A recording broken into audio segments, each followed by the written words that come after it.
Hi guys, welcome to another episode of Hellgate London, the Steam version. My name is Wilfred, and in today's video I'd like to share with you a compressed version of the gameplay last night. I spent about 90 minutes in the Necropolis. Just grinding, nothing special, not doing any mission, but just pure grinding. Now, why did I do that? Well, I've recorded my last video descending into the depth of Necropolis together with Jessica, and it was a story mode, and there was a little bit of like frame rate issue from time to time. And I was doing some kind of testing because could it be because there was a mission that I was doing and kind of affect the whole frame rate? Maybe it's more demanding to the computer. I don't know. I wasn't quite sure.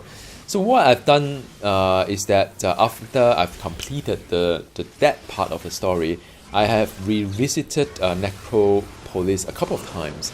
Now, give a little context. To reach the Necropolis kind of like a level, you have to traverse like 3 different maps.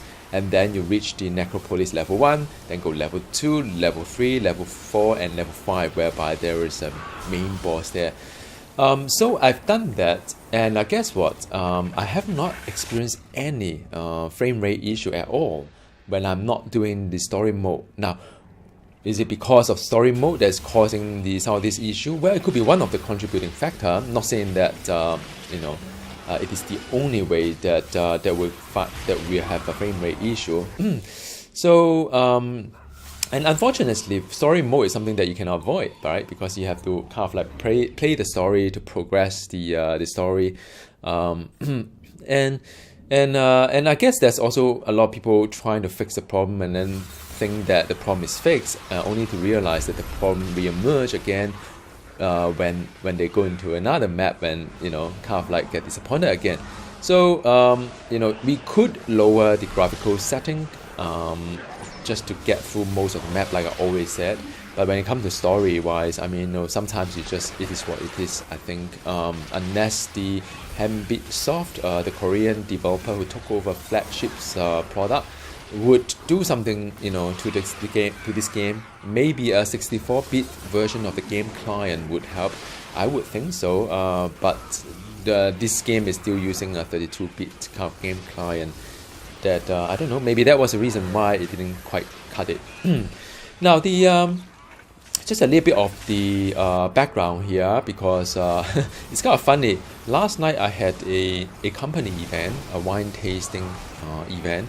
Now I was kind of like quite tipsy when I made this video. Well, when I was recording this video, I had like a lot of wine. Then I had gin, some African beer, and then I had more wine from various different part of the world, like South Africa, like France, Spain. So yeah, it was a good event, but I ended up drinking a little bit too much. So when I was playing the game, I was like a little bit like in another zone. So my apologies if the gameplay is a little bit not as high quality, but I try to aim and there are quite a lot of times that my hero get defeated, and I learn from it, because I'm still quite new to this summoner build that I have, and I have this like Reaper, I have a Witch Doctor as a demon. So, and I found that the challenge I have with this build is when I summon the Reaper, which is the big demon. It's like ultimate. When you play Marvel heroes, for example, in the past, that you could every minute or so summon a huge demon, the Reaper, to help you deal a lot of damage if and only if it picks the right target. So that is very neat. And also I have a healer, demon healer called Witch Doctor as well. But the challenge I have is that they take a long time to get summoned, even when I put points to it to shorten the amount of time required to summon them. The result of it is that if there is a debuff that landed onto me like a knight, I can't run away from it. So my character will end up taking on a lot of damage, as you will see in sometimes, and then make it very, very challenging. I have to be aware when I can summon the demon, because it is just so situational, because I get rooted in it. The animation is pretty long as well.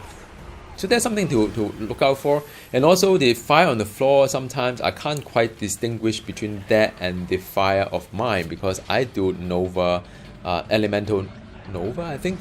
So each of my elemental, be as fire, be as like, so this part is the one that nearly died there, because of the buff that is around me, and I was rooted while I was summoning the 2 demons.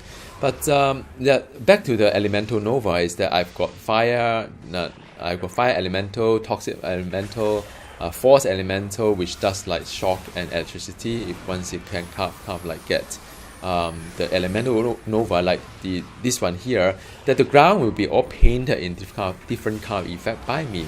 So I can't really tell sometimes whether it is my effect or it is the effect of the debuff from the elite pack or not. So, well, that's just some of the challenges I have.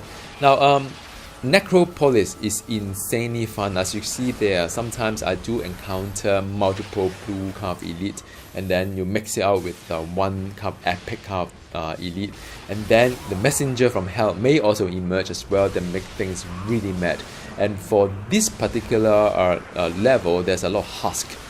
Now the husk is the one that does a lot of insane like ignite or damage over time on you if should you not be able to avoid it. There's also a vortex fan as well that does a lot of like a rocket kind of like damage that will really far, and it homes onto you. So it's very, very challenging when you combine the vortex fan together with husk, because you have to pick out the husk really fast enough, because otherwise it's too much fire on the floor. But you also have to avoid the vortex fan that would does insane amount of like melee damage as well as the rocket damage as well. Like the rocket you see there, they're fire, they're like a shadow kind of thing, and there's a lot of like debuff on the floor. So all in all, very, very exciting. But you just have to watch out on some of this mechanic to stay alive. Now there is resurrection scroll as well. The last time used to be a cash shop items. Now you can get it as a daily quest, 5 of them per day, and also you could purchase as well. So that is something that it's no big deal. You get defeated, you can resurrect again. And mind you, this is a nightmare mode. I'm level 34, I think. The mob's about level 27. So imagine at end game, it'll be pretty insane with all this high damage stuff going on here. So that is the there's a lot of action there, level 4, and I'll be heading to level 5 later on. You can see that I will be doing the defeating the boss, end boss again and again. One thing great about this particular iteration, I'm not quite sure about the original ones because I haven't replayed that for a long time, but the mobs just keep respawning. It's very exciting because every moment you go back somewhere, there's never a doubt moment. You never feel lonely just to play on your own. There's always a lot of like action there.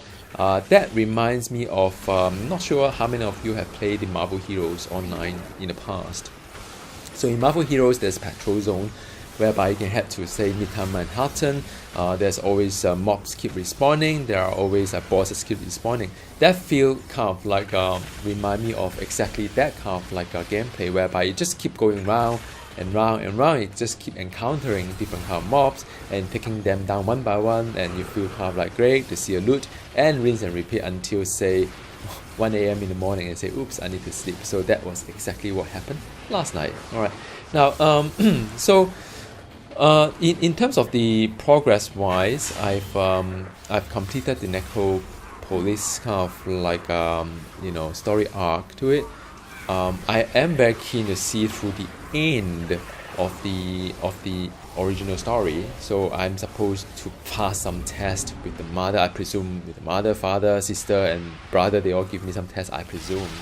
But I'm at that very tail end of the game, and I'm very pleased that perhaps by then I'll spend close to 60 or 70 hours of gameplay for a game that I pay less than $10. Although there are a lot of some unpleasant moments like the frame rate issue that make the game otherwise would have been a very enjoyable experience. But I think all in all, I'm rather happy that I can sort of like play this game and see to the end. something that I did not do when the first original version came out. I had a lot of file memory. For those of you who were from Southeast Asia, probably you remember that when the game was launched, we played the game and we made some progress, and after that they couldn't patch some of the items without wiping our progress, and I think our progress got wiped, at least mine was, so I had to repeat everything from the beginning again, and I kind of lost interest somehow because of all these server issues and just game issue. It was a shame. I didn't really go that far, and like I said before, I was in between the jobs, so it was fun to play, but then once you found a new job, you kind of like your priority in life changes, so I didn't really get to play the game, the original one, until it's the very end. So I'm very pleased that I could progress much further than my original version, and I'm also looking forward to some of these DLC like Stonehenge, like the Second Attack, like the Abyss, which I have never ever seen it before, and soon to be Hellgate Tokyo, which I'm also very looking forward to seeing as well. But I guess now is a good time to just get through the initial part, so that when the Hellgate Tokyo is out, then I have a character whereby I can continue playing the more end game. I heard there are more items to come along as well, so I'm very excited. I think, hang on, this is Necropolis level 5. So this is the level 5, and the level 5 is not as tough as level 4. The mobs type, well, it depends on mob type. So these mob types are more like the one that throw rocks to you.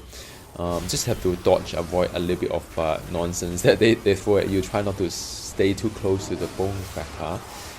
And also there's a lot of necromancer that you need to pick the big one first, because they heal the smaller one, they summon the smaller one. So you have to ignore the smaller one and try to just take down some of this, because they keep healing each other. It becomes very hard.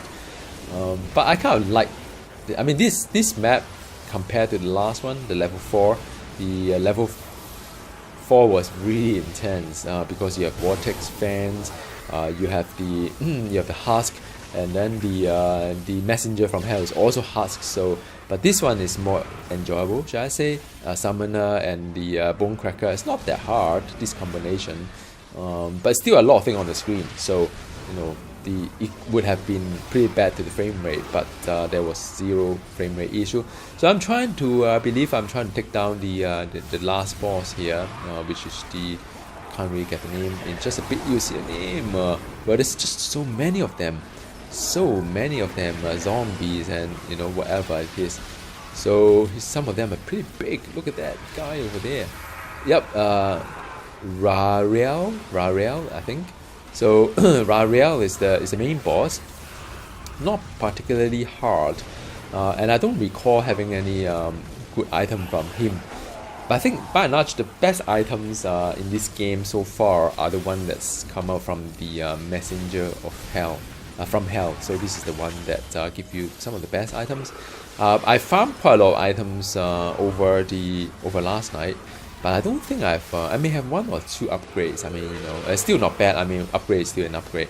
So this is the second time I'm doing. I'm setting up against the boss here, because they keep respawning and I keep taking them down, until a point whereby I was like, okay, I need to sleep, and henceforth I stopped. But it's very enjoyable, as you can see, that you can just keep going round and round in a circle, and you just keep getting mobs, keep getting loot, and after that eventually your inventory is full, then you teleport back to your base, sort out inventory, come back again, and so by and large that is what happened.